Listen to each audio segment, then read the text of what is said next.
آواز نہیں آ رہی کافی. اللہ تیری عبادت کرتے ہیں, تیرے سے مدد مانگتے ہیں. میرے ساتھ آج چودھری پرویز الائی بیٹھے ہوئے ہیں, پنجاب کے چیف منسٹر, اور دوسری طرف میرے پاس محمود خان جو کہ پختونخوا کے چیف منسٹر ہیں. تو ہم نے آج بڑا اہم فیصلہ کرنا ہے اور میں نے اناؤنس کرنا ہے. تو میں یہ چاہتا تھا کہ آج میں اپنی قوم کے سامنے پہلے یہ رکھوں کہ ہم اس سٹیج پہ پہنچے کیسے ہیں, کہ ہم سٹنگ گورنمنٹس ہیں, ہماری اپنی گورنمنٹس ہیں, ہمارا اپنا راج ہے یہاں, لیکن ہم کیوں اس نتیجے پہ پہنچے ہیں کہ ہم سمجھتے ہیں کہ اگر ہمیں اپنی گورنمنٹس بھی قربان کرنی پڑے اس ملک کے اندر, جب تک الیکشنز نہیں ہوں گے, صاف اور شفاف الیکشنز نہیں ہوں گے, ہم سب کو آج خوف ہے کہ ملک ڈوب رہا ہے. میں آپ کو وہ پاکستانی ہوتے ہوئے بتا رہا ہوں جس نے ساری باہر کمائی کی, 20 سال باہر پیسے کمائے, سب کچھ بیچ کے, جو فلیٹ تھا وہ بیچ کے, منی ٹریل دے کے, عدالت میں یہ بتا کے میں نے وہ کدھر سے پیسے لیے, جو بھی میرا آمدنی کدھر تھی, پھر میں نے فلیٹ لیا, پھر وہ بیچا, پھر منی ٹریل, سب کچھ میرا آج جینا بن رہا پاکستان میں.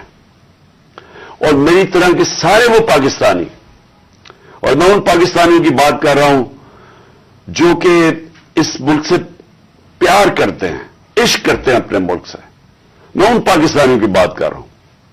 میں ان کی بات نہیں کر رہا جو چوری کر کے اس ملک کا پیسہ باہر بیچتے ہیں, جن کا سب کچھ باہر ہے, بزنسز باہر ہیں, بچے باہر ہیں, بڑے بڑے محلات باہر ہیں, یہاں کے چوری کے پیسے سے بڑے بڑے شاہانہ ان کا زندگی ہے. اور میں ان کی بات نہیں کر رہا کیونکہ ان کا اس ملک سے کیا رشتہ ہے, اور میں باقی پاکستانیوں کی بات کر رہا ہوں جو سمجھتے ہیں کہ ہمارا جینا مرنا پاکستان میں ہے.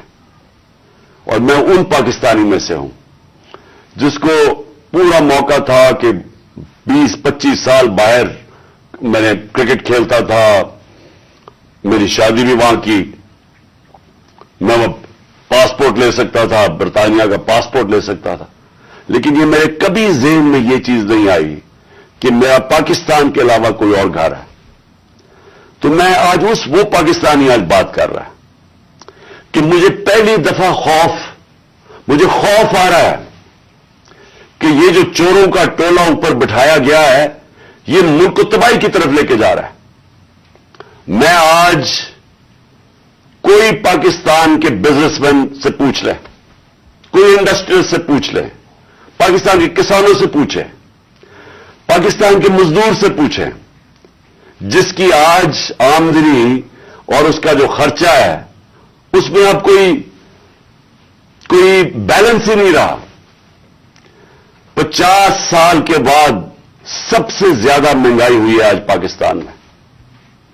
آج ہماری انڈسٹری بند ہو رہی ہے, وہ انڈسٹری جو ہمارے دور میں بڑی مشکلوں سے تیسرے اور چوتھے سال میں ہم نے محنت کر کے انسینٹیوز دے کے انڈسٹری بڑھائی, جو کہ ہمارے آخری مہینے میں 26% انڈسٹریل گروتھ تھی, جو ٹوٹل انڈسٹری تھی 10.7% پہ لارج اسکیل مینوفیکچرنگ پاکستان میں گرو کر رہی تھی.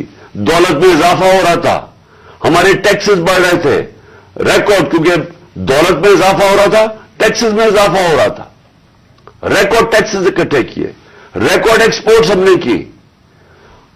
مجھے فخر ہے کہ میں نے اپنے کسانوں کی مدد کی. 4.5% پہ ہمارا زراعت کے اندر گروتھ ہوئی, اضافہ ہوا.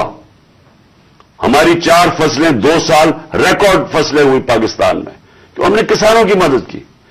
آج وہ سارا جو پاکستان وہاں لے کے جا رہے تھے, آج مجھے ایک چیز بتائیں کہ پاکستان میں کسی میں بہتری ہوئی ہے. آج مایوسی کا یہ عالم ہے میرے ملک میں کہ